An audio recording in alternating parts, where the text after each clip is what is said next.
Ainsi, dans les arts comme toutes les autres activités de l'homme, le sens de la religiosité cosmique s'obscurcissait. Progressivement, les dieux ne seraient plus accessibles à travers les fêtes cosmiques. L'affaiblissement de ce temps cyclique impliquait un danger, celui de le transformer en un temps historique, linéaire, c'est-à-dire irréversible. Peu à peu, surtout après la grande révolution achevée par le monothéisme juif, surtout par les prophètes, qui ont désacralisé le cosmos. Dans ce sens que les prophètes, vous vous rappelez, se sont rebellés contre les cultes orgiastiques. Et ils ont fait l'effort que le christianisme a poursuivi d'évacuer le sacré du cosmos, ou plus exactement, d'évacuer les dieux.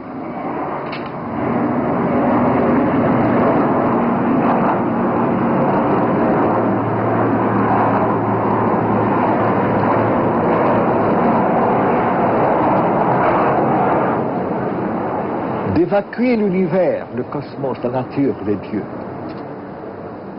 C'est pour ça, d'ailleurs, que la science a commencé et a progressé en Occident. Parce que la nature étant désacralisée par le christianisme, le judaïsme et le christianisme, a pu être pour la première fois dans l'histoire, être analysée d'une façon tout à fait détachée, objective, en tant que matière. La matière était pour la première fois matière morte, inerte.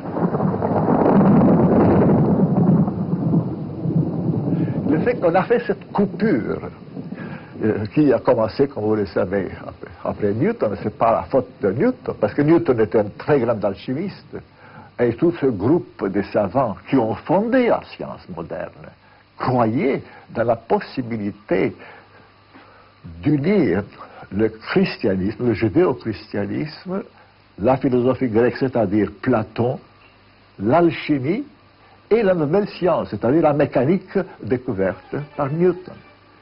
Et tout a tombé, tout a été changé par l'énorme progrès industriel de la technologie. Je crois que ce n'est pas une explication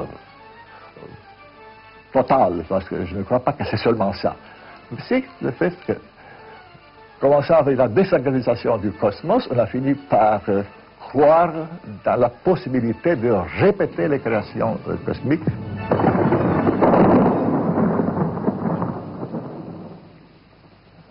Les dernières étapes de la désacralisation, non seulement du cosmos, et du monde, et de la vie, et de l'homme, et de l'histoire, n'a pas été compensée religieusement. On a proposé d'autres théories, d'autres idéologies, d'autres espoirs, d'autres idéologies surtout. Et c'est à partir de ce moment qu'on peut surprendre les structures de l'homme moderne. Donc, l'existence humaine sans signification, l'homme qui vit dans une nature sans modèle, sans créateur, sans objectif.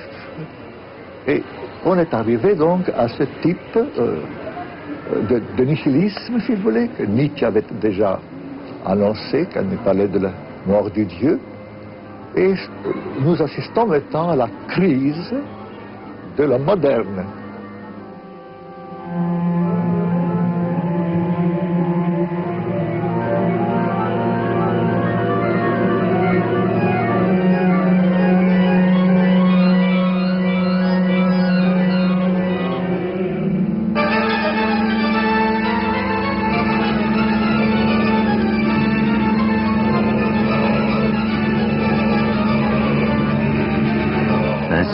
L'homme moderne se trouve dans un monde qui n'a pas de créateur, qui n'a pas de commencement, qui n'aura pas de fin.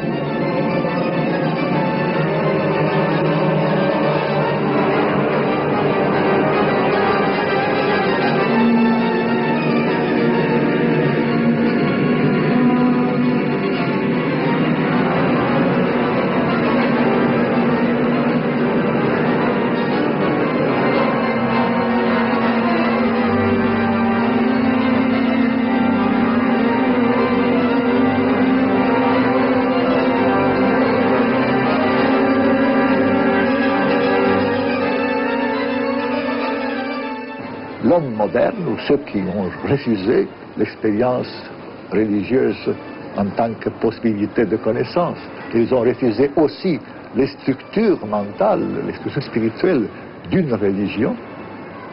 Non seulement ils refusaient le christianisme, mais refusaient la possibilité d'une expérience et d'une pensée, même mythologique ou religieuse.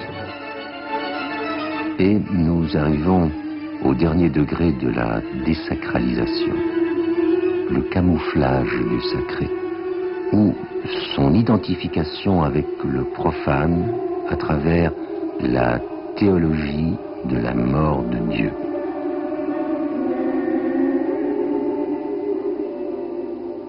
Théologie de la mort de Dieu. On peut le discuter, je ne veux pas le discuter. La chose qui me semble importante du point de vue d'un historien de religion, c'est qu'on a essayé, par désespoir, mais aussi par un certain optimisme, profondément enfui dans l'être humain, de répondre à un monde désacralisé et religieusement dévalorisé, de répondre en acceptant que la religion monothéiste, donc la seule qui comptait aux yeux des occidentaux, n'est plus ce qu'elle était au temps du judaïsme classique, christianisme classique, parce que Dieu est mort. Et néanmoins, on peut rester chrétien et homme religieux. Eh bien, c'est curieux que ce dernier acte de création, cette dernière création de la pensée théologique occidentale, qui est la théologie de la mort de Dieu, d'une part, semble dériver des désastres provoqués par le réductionnisme, et surtout par les maîtres du réductionnisme, qui commence avec Karl Marx, qui réduit toute la culture et toutes les activités créatrices spirituelles de l'homme à certaines lois économiques. Il y a ensuite le grand Nietzsche, lui aussi, dans sa rébellion contre le monde, son monde contemporain.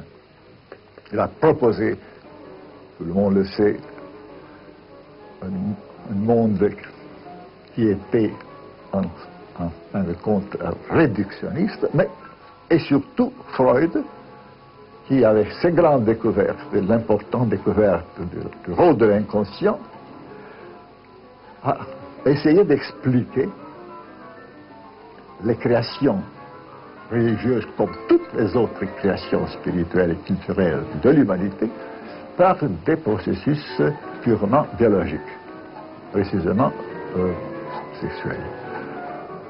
Penser en historiciste, en freudien ou en marxiste, cela signifie renoncer à la vocation primordiale de l'homme. Par conséquent, disparaître en tant qu'homme. Il se pourrait que le marxisme et l'interprétation matérialiste de l'histoire fussent la dernière épreuve de l'homme, une épreuve désormais planétaire, qui risque de le perdre, tout comme il a failli se perdre tant de fois dans la préhistoire.